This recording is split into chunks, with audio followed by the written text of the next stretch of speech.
In a field lies hope, anticipation, from the biggest races to the brightest stages. Forbidden Trade with a gigantic upset. Desperate man, there's no desperation in those strides. It's Bulldog Hanover, the fastest mile in harness racing history. For the glory, the pride, the payoff, enter the field.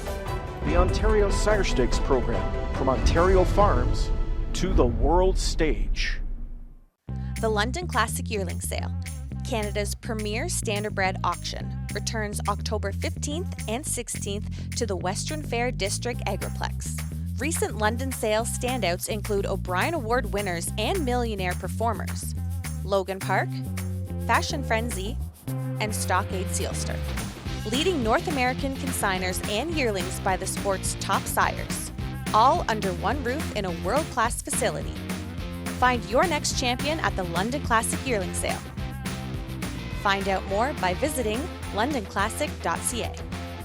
The racing is fast and exciting at the picturesque Woodbine and Woodbine Mohawk Park racetracks in Ontario, Canada. Woodbine Standardbred, home of the Pepsi North America Cup, a summer classic.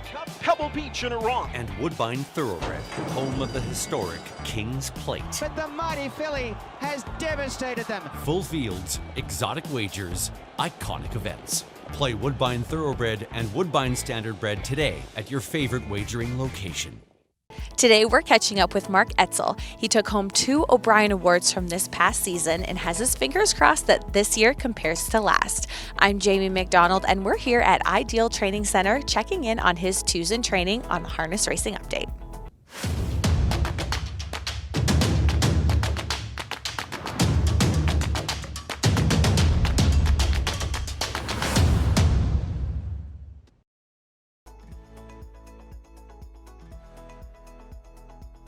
Thanks for joining us here, Mark. And before we get into your 2-year-olds, let's talk about this past season and taking home some hardware from the O'Brien Awards. What was it like to be nominated and take home 2 awards? It's great to be, recognized by your peers. Like it's a real honor to be acknowledged.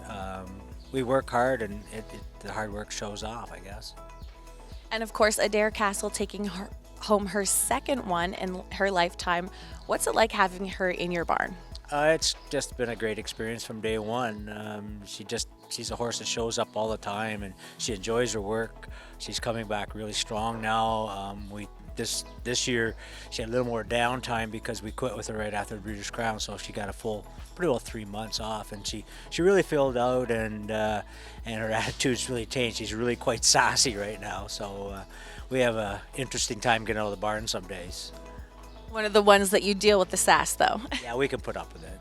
And how about Willowtime? Willowtime, he's doing really good. He's coming back. We're hoping to qualify him mid-April. He grew, he's taller, he filled out. He's a lot smarter, so he was a little bit on the simple side last year, but hopefully he's going to have a good year. And we hope so too. It's amazing watching them kind of go and grow in the same stable together with you. Right, it's just been, he was a slow starter at this time last year. He wasn't that great, but he really bloomed and developed into a really nice horse. Let's get into some yearling purchases, and before we individually talk about the ones we see on camera today, but just overall, how is this crop going compared to past years? They're all going good. There's nobody I don't like, so that's always a statement I use. It was an interesting year. I thought, a lot of more expensive yearlings went through this year, especially Ontario's hired ones, which is great for the breeders. Glad they're getting rewarded. We have to pay for it, but hopefully we get rewarded. Absolutely. And when you're talking about sales versus homebreds, because you have both in your barn here, do you notice a difference in the yearlings, the ones that go through the sale that are prepped, Harrisburg, Lexington, the ones here in Ontario, versus the homebreds you get from different farms?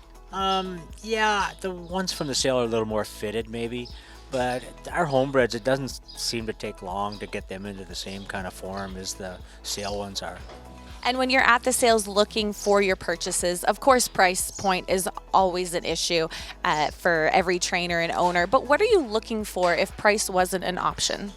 Oh, confirmation pedigree. I mean, that's everybody's dream, to get as much of that as you can, and to look at the individuals. They can have a really great pedigree and everything, but you know, some horses you look in their eye and you can just see they're not that competitive. You know. And do you find yourself going back to the same breeders each season to kind of look at those yearling videos or visiting farms? Yeah, we always go back and check, especially families that we've had.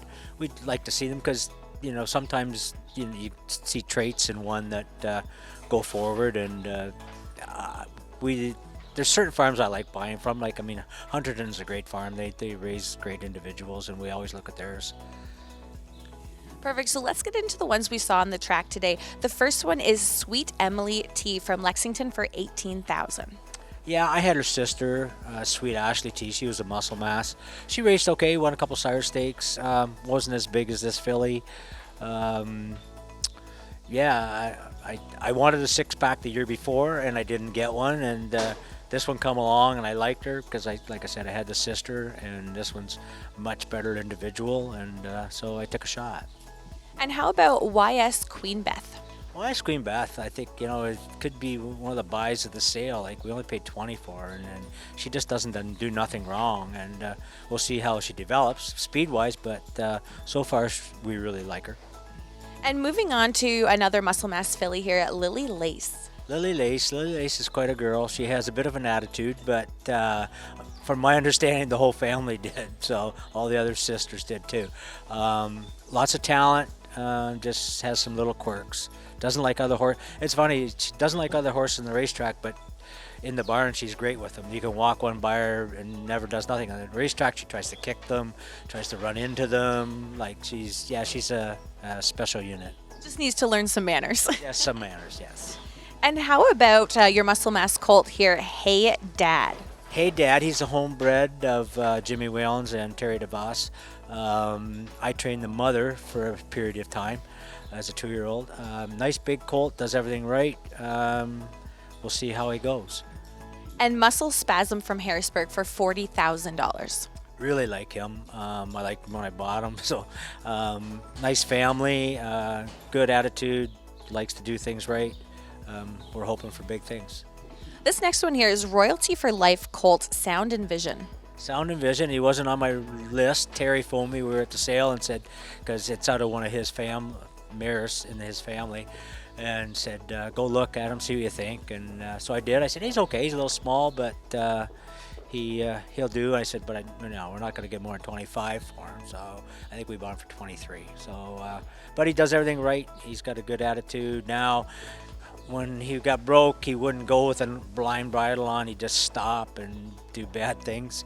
So we had to open him up, and now he needs the blind bridle because he tries to pull up. So yeah, it's a learning process.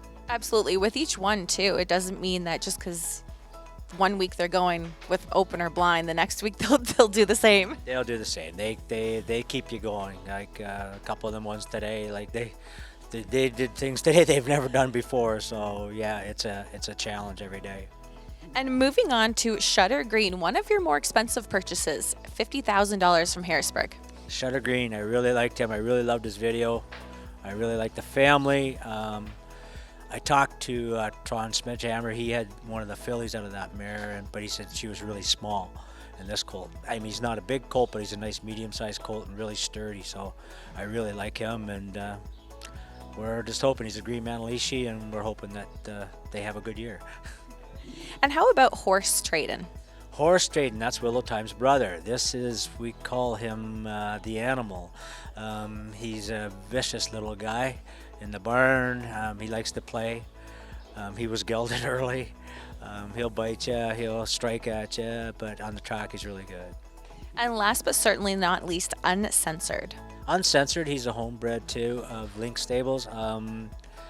Father Patrick, he's a brother to a filly we had, Angeliki. He's doing good, and I like him. I wish he was gelded, but so far so good. Well, thanks for joining us here, and good luck this season. Thank you very much. Appreciate it. In a field lies hope, anticipation.